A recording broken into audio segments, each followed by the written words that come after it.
finding a friend. The next morning, it was quieter than usual at the breakfast table. Only the sound of silverware and chewing interrupted the awkward silence.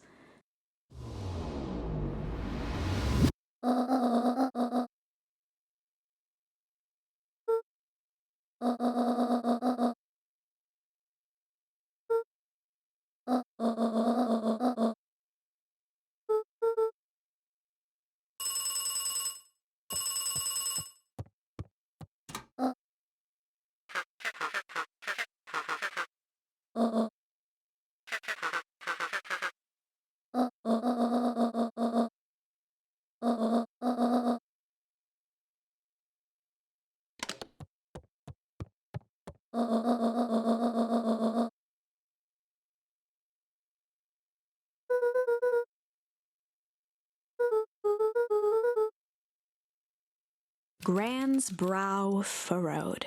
She let out a long sigh. Her voice was quiet and even.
A faint electronic sound floated in the air.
A pit formed in Luka's stomach.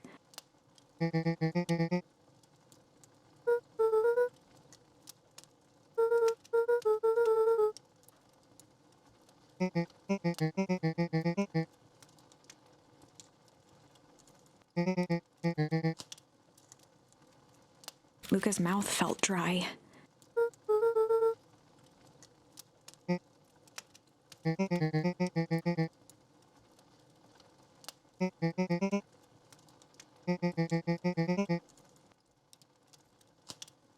Luka could feel his heart beating in his throat.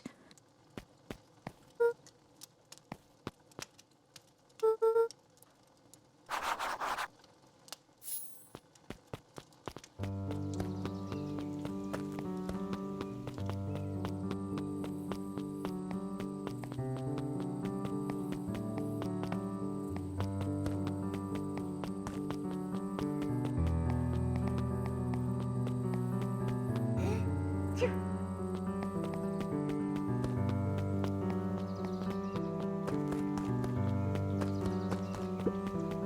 road leading to Beacon Pines was long and uninspiring, a sort of natural barrier for the impatient.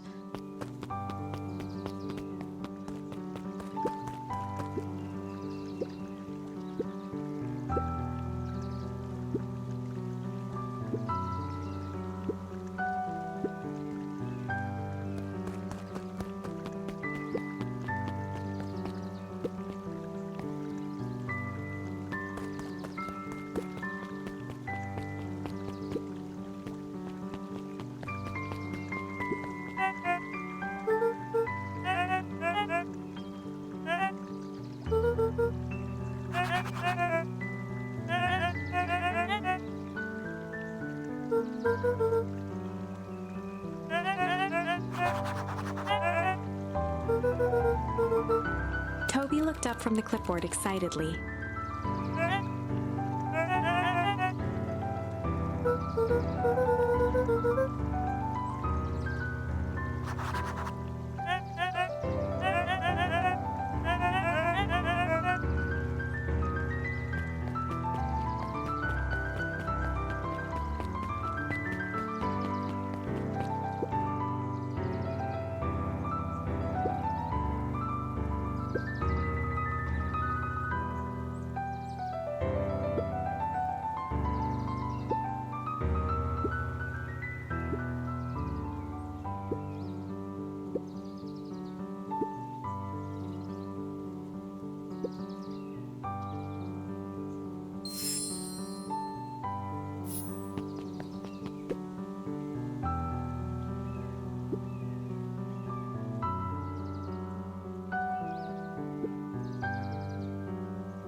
We all know Beacon Pines is a great town. What you may not know is great towns grow from mighty roots. And that is why you cannot tell the story of Beacon Pines without telling the story of one shopper Valentine. Young Sharper's keen intellect and strong moral fiber led to a grand vision. A vision of a community dedicated to a better tomorrow. In his own words, a better tomorrow is within our grasp, but it requires a singular mind to harness it. Lucky for us, he decided to grow that vision here, in Beacon Pine. And how does one grow a better tomorrow?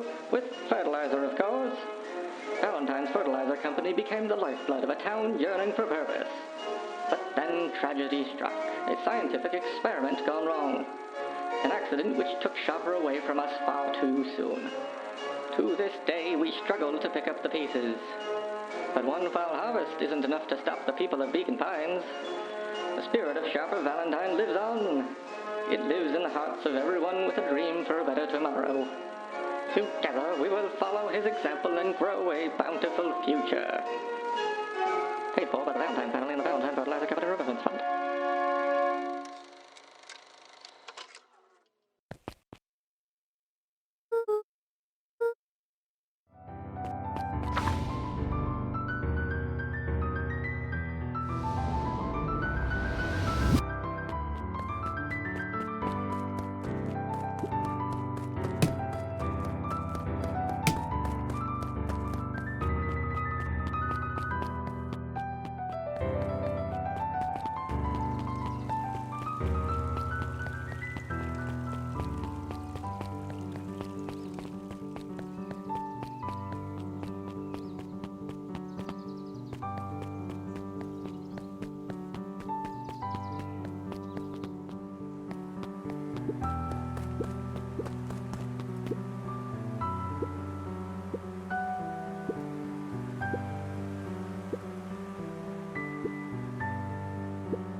Luka peeked up at the beehive. It appeared to be deserted.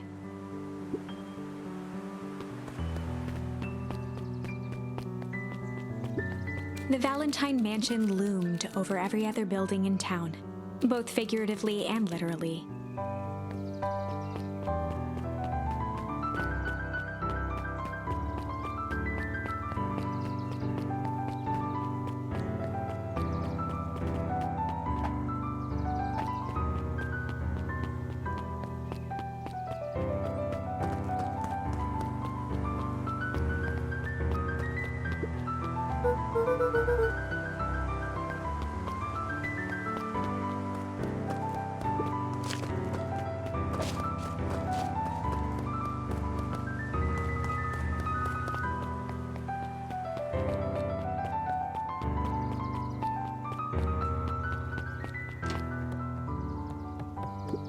Kato volunteered at the library during the summers.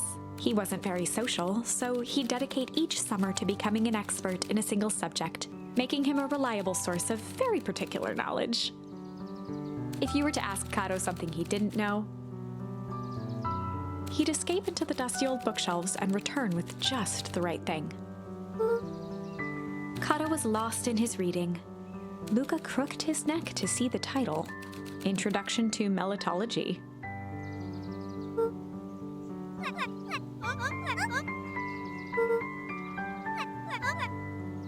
He gestured to the shelves.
Mycological phosphorescence.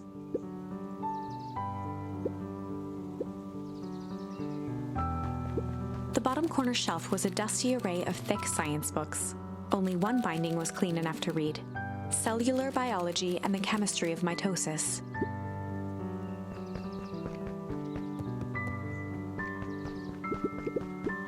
The entire top level of the library was devoted to comics, most of which were Hank Atomic and the myriad of lesser revered.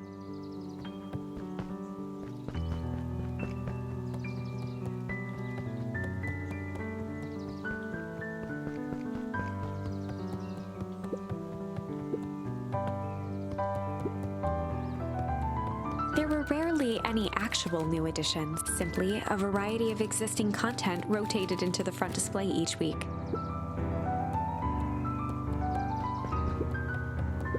Oh, the Cobs I've Eaten, a salad-centric travel guide for the mildly adventurous. Sally Seashore's Simple Succulent Sundries. Luka brushed off a smudge of dust. Or maybe it was flour. 30 recipes so easy you'll doubt it's even edible. A peek behind the curtain. The Methods and Ruminations of Patrick C. Montesquieu. One of the greatest acting minds of our time, by Patrick C. Montesquieu.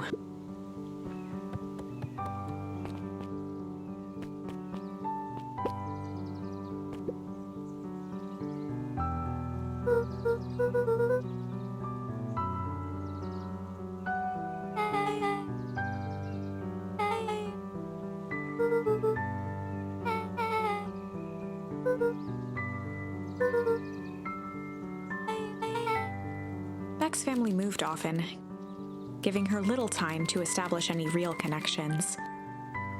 She would tell you she prefers it that way.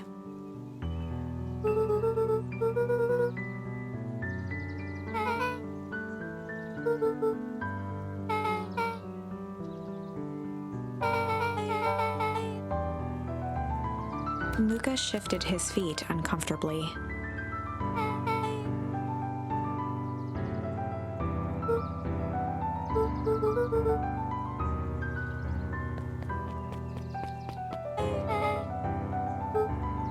Beck pulled a coin from her pocket.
Luka felt a chill as he approached Beck.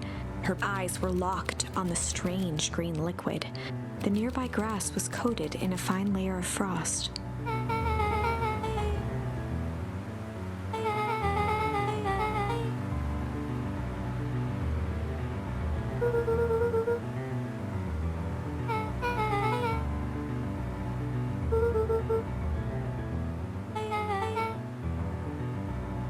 Luka watched as Beck dipped a broken tree branch into the goo.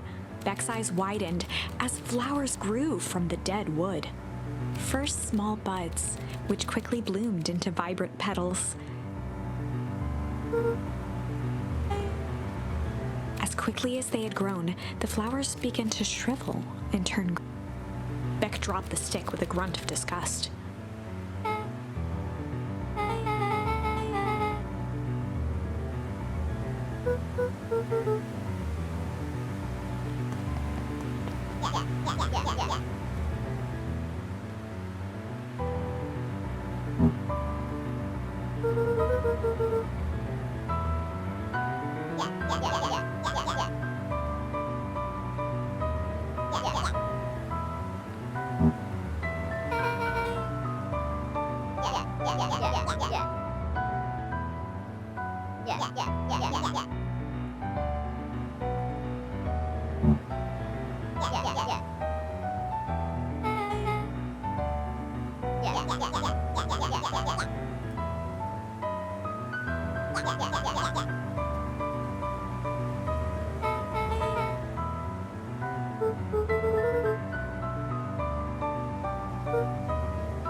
Iggy took a step towards Luka, his sneer lit by the glowing puddle. Beck could see tears welling in Luka's eyes, his fists clenched. Some things about Beacon Pines were very different from the city, but a bully from a hayseed town is really no different from a city bully. Beck took a deep breath and thought.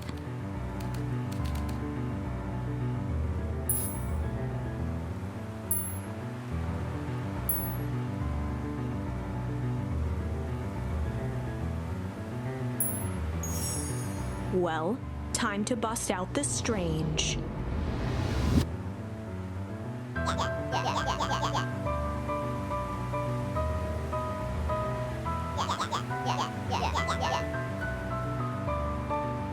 Beck stared in silence, the only sign of life being the twitch of an eye.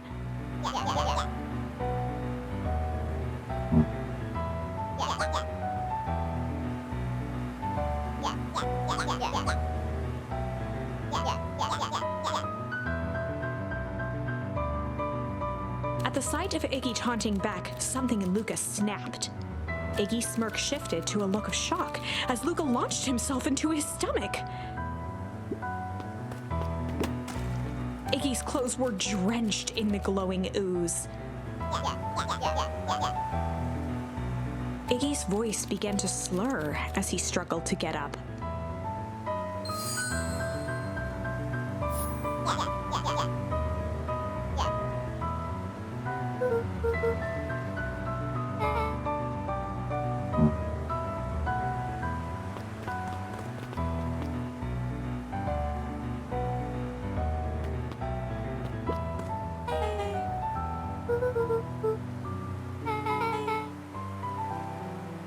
Person at the warehouse. This strange ooze and what it did to Iggy. Was Rollo caught up in all of this?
Beck glanced toward Luka.